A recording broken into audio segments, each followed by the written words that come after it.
Everyone, to this video is magluluto tayo ng ng balon-balonan mga guys. So ibahin natin to ng mabilisan. Ayan, kasi mapurol lang ating nahulog pala. Ayan, mapurol yung ating kutsilyo mga guys. Ayan, so medyo matagal-tagal siya. Pero in few hours later ay matatapos din yan.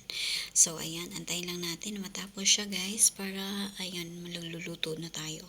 Ayan, subukan na nating lutuin yan pag ayan ay natapos na natin siyang hiwain. Ay, kailangan kasing hiwain yan mga guys kasi gusto ko yung mabilis siyang maluto, kaya gusto ko yung medyo maliliit-liit talaga siya.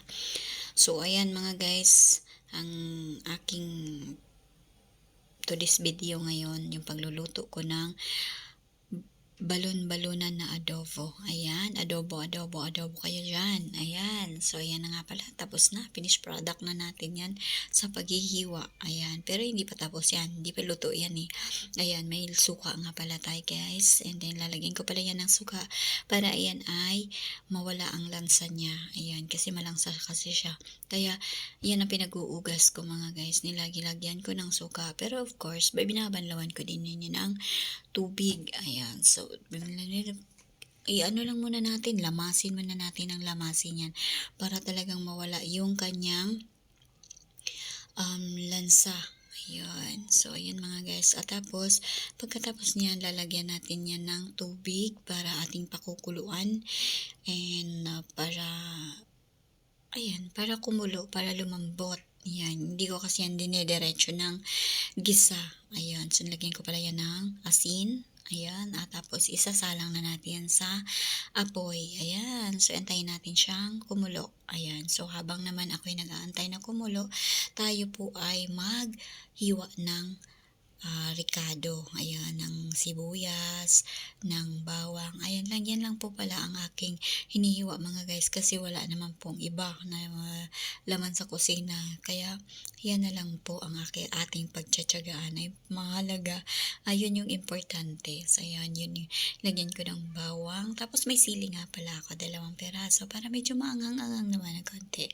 Ayan, tapos na tayo maghiwa mga guys. And then ayun, habang tinitingnan natin kung kumulo na ba, hindi pa po kumulo. Ayan, maya kumulo na.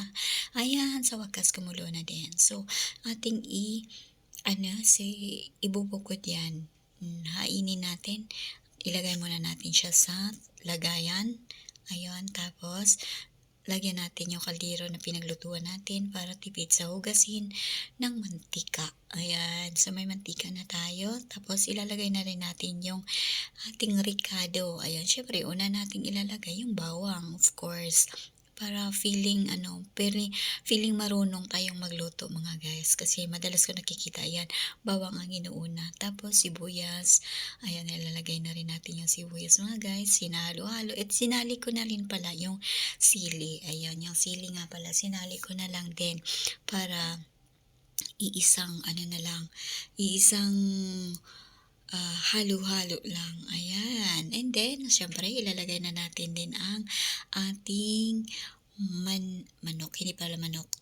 balon-balonan. Ayan, so ready na po ang ating balon-balonan mga guys, na although mainit yan, talagang super init, at nakikipagdalalan ako dyan sa kasama ko, nagmaritisan muna kami sandali kahit mainit siya. Talagang mainit siya mga guys, kasi kakain ko lang niyan. And then, so by the way, anyway, ayan nga pala, iniiwan ko pala yung sabaw niyan, kasi mamaya pagkatapos kong sangkot sahin, ayan po ay aking ilalagay din yung tubig. Ayun, yung pinagpakuluan. Ayan, charan, kainan na.